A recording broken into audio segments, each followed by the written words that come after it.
Welcome to the definitive guide to ending lower back pain. Today, we're not just covering the basics. We're going to dive deep into the anatomy, the mechanics, and the daily habits that will bulletproof your spine. Back pain is more than just a physical sensation.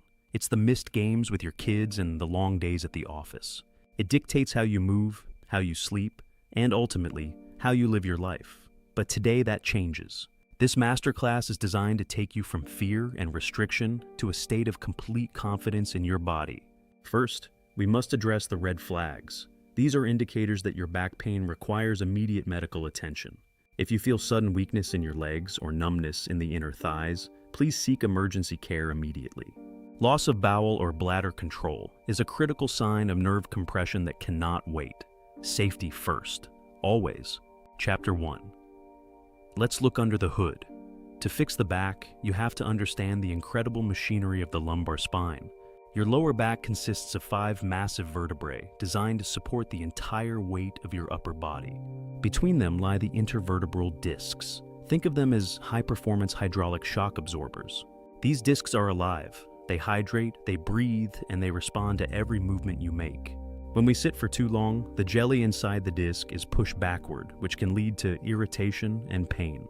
Our goal is to keep that pressure balanced so the discs can do their job without becoming a source of pain. The pain you feel often comes from the nerves that exit the spine right next to those discs. If a disc or a bone moves into that nerve space, it sends a high voltage signal to your brain. That's what we call pain. Chapter 2. We live in a world that is designed to break our backs. Our ancestors didn't sit in chairs for 10 hours a day. Sitting is essentially a flexion posture. It flattens the natural curve of your lower back and stresses the ligaments. Over months and years, this constant stress leads to structural changes that make us more prone to injury. Your workspace must be your ally. Start with your chair. Your hips should be slightly higher than your knees. Your monitor must be at eye level. If you're looking down, your entire spine is being pulled out of alignment. Standing desks are great, but the secret isn't just standing, it's frequent transitions. Move between both throughout the day. When standing, keep your weight balanced. Avoid hanging on one hip, as this puts uneven shear forces on your lumbar joints. Set a timer for every 30 minutes. When it pings, you need a movement snack. Think of it as fuel for your discs. A 60-second walk or a gentle reach to the ceiling resets the pressure in your spine and wakes up your core.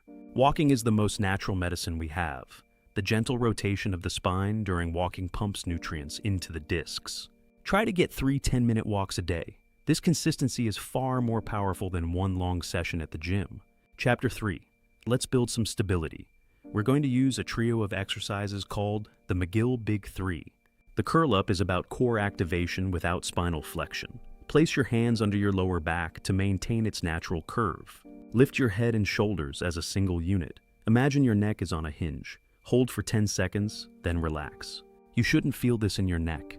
You should feel a deep brace in your abdominal wall, like someone is about to poke you.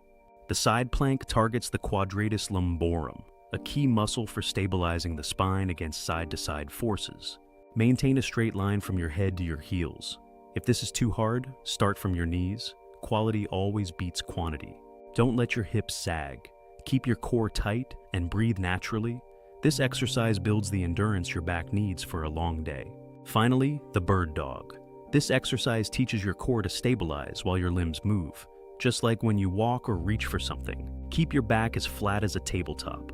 Your goal is to move your arm and leg without letting your spine move at all. Don't lift your leg high. Push your height back as if you're trying to touch the wall behind you. This engages the glutes and protects the back. Chapter 4. Your back pain might not be a back problem. It might be a hip problem. Your hips and back are best friends. If your hips are tight, your lower back has to bend more to compensate. This stolen movement is a major cause of disc wear and tear. The most important area to unlock is the hip flexors. Sitting shortens these muscles, which then pull your spine forward into an arch. The 90-90 hip stretch is my favorite tool for opening up the joint capsule and allowing your hips to rotate freely again. But mobility isn't enough. We need strength. Strong glutes act as the bodyguards for your lower back. When your glutes are strong, they handle the heavy lifting of standing and walking, leaving your back to simply provide support. Chapter 5. Your spine is a living organ, not just a set of bones. It needs the right biological environment to repair itself.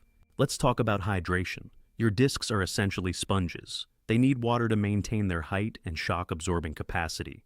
Chronic dehydration makes your discs thinner and more brittle. Drinking enough water is the easiest way to support your spinal health. Nutrition also plays a huge role. Chronic inflammation in the body can make your nerves more sensitive to pain. Focus on anti-inflammatory foods like fatty fish, walnuts, and leafy greens. These provide the building blocks your body needs to heal. Sleep is your primary recovery tool. This is when your body releases growth hormones to repair damaged tissues. Use pillows to support your natural curves. A pillow under your knees if you're on your back, or between them if you're on your side. Chapter 6. This is perhaps the most overlooked part. The psychology of pain. Your brain is the ultimate gatekeeper of your experience.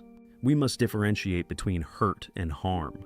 Just because it hurts doesn't mean you are causing further damage. Think of it like a hypersensitive car alarm. It's meant to protect you, but sometimes it starts screaming just because a cat walked by. When we fear movement, we stop moving. This leads to stiffness and more pain, creating a vicious cycle of fear avoidance. Our goal is to teach your brain that movement is safe. We do this through gradual, pain-free progression. Start small and build trust. Deep diaphragmatic breathing is a direct hack into your nervous system. It tells your body that it's safe to relax. Just 5 minutes of mindful breathing can lower your pain levels and reduce muscle tension around your spine. Chapter 7. What do you do when the pain strikes? Having an acute flare-up plan is essential for your peace of mind. In the first 48 hours, ice is your friend to reduce inflammation. After that, heat helps to relax tight, guarding muscles. Experiment with both. Your body will usually tell you which one it prefers. Listen to that signal. Avoid total bed rest. It's the worst thing for a flare-up. Instead, practice relative rest, movement that doesn't hurt. The 90-90 position is your sanctuary during a flare-up. It takes all the pressure off the discs and allows you to breathe. The 90-90 position is your sanctuary during a flare-up. It takes all the pressure off the discs and allows you to breathe. Motion is lotion. Even the smallest movements help to flush out the chemicals that cause that intense locked-up feeling. Chapter 8. Once the pain is gone, the real work begins. We want to build a spine that is resilient to the stresses of life. Gradually, we must introduce load. Your bones and discs actually get stronger when they are challenged appropriately. Learning to lift heavy objects with a neutral spine is the ultimate insurance policy against future back injuries. Make these 3 habits non-negotiable: the movement snack, the resilient spine routine, and mindful lifting. Stop thinking of your back as fragile. Your spine is a powerful, resilient structure that is designed to last a lifetime. Maintenance isn't a chore, it's an investment in your future. It's the freedom to say yes to life without worrying about your back. You have the tools, you have the knowledge, and now you have the plan. The journey to a pain-free life starts today. We've covered anatomy, ergonomics, exercise, and mindset. This is your roadmap to a healthier, stronger lower back. Thank you for trusting me with your health journey. Remember, consistency is your greatest superpower. Don't give up. If this masterclass helped you, please share it with someone who is struggling. Let's spread the word that back pain doesn't have to win. I'm Dr. Deepins, and I'll see you in our next deep dive health session. Take care of your back, and it will take care of you.